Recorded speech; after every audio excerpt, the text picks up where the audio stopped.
Alright, today I'm going to show you how to set up some poses with an SDK. So I have this master control here that you can see I have a whole bunch of stuff here, and then we'll get down to poses.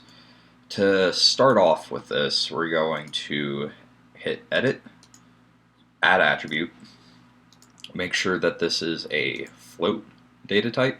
This will allow you a minimum, maximum, and default value for your control, so you can set it from like 0 to 10, 0 to 1, whatever you want it to be.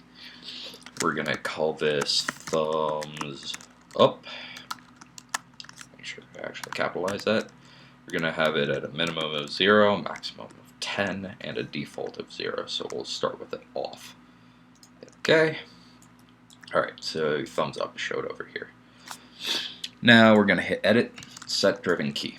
This will be the basic, this will be how this all works, is through a set driven key. Now, by default, your master control, if you have that selected, whatever you have selected will be loaded into the driven when you open up the SDK interface. So we're going to select our master and hit Load Driver, because this drives the action. So we see we've got our thumbs up option there. Now, for all of my controls in my rigs, they have the base control, which is what you can see, and then right above them, let me open up, not the hypershade, whoops, here's the outliner.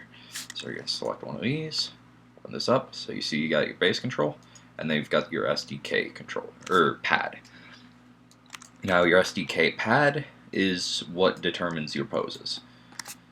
And the connection editor is something that you shouldn't touch. I've set that up, and it will break a lot of stuff if you mess with that. Okay, so the SDK is going to be what controls our poses, and the control below it will allow you to tweak underneath those poses, or on top of those poses, I guess. So what we're going to do here is we are going to select all of our controls, and from there we are going to press up. Up will automatically move one step up in the hypershade, selecting every single one of these controllers' SDK pads. And then we're going to hit Load Driven.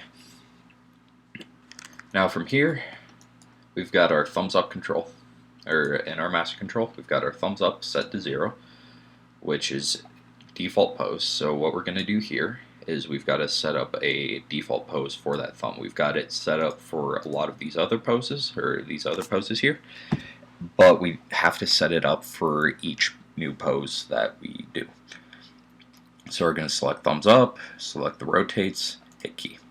Our default pose is now created. So from here, we go back to our master control, select the thumbs up attribute, and then set it to the maximum value.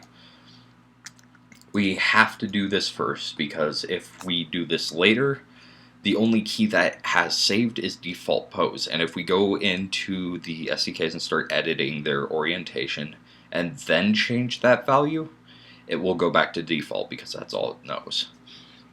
So now that we have that at 10, we're going to do a really simple thumbs up here, and this is going to look horrible, but yeah. Okay, so you got thumb, give it horrible hitchhiker's thumb. Yeah, my thumb sort of does that.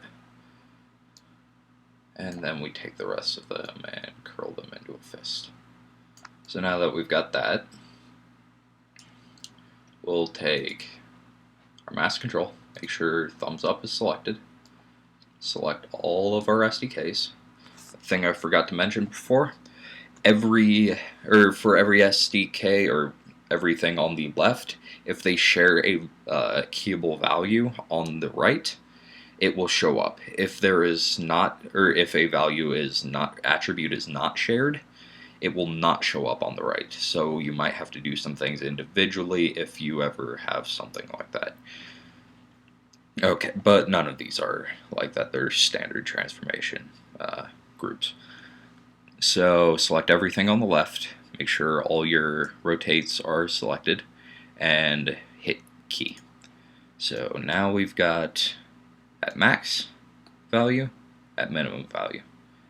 And from this, you can also do some cool stuff like one of my friends while I was studying pointed out, the fist curls from pinky to pointer.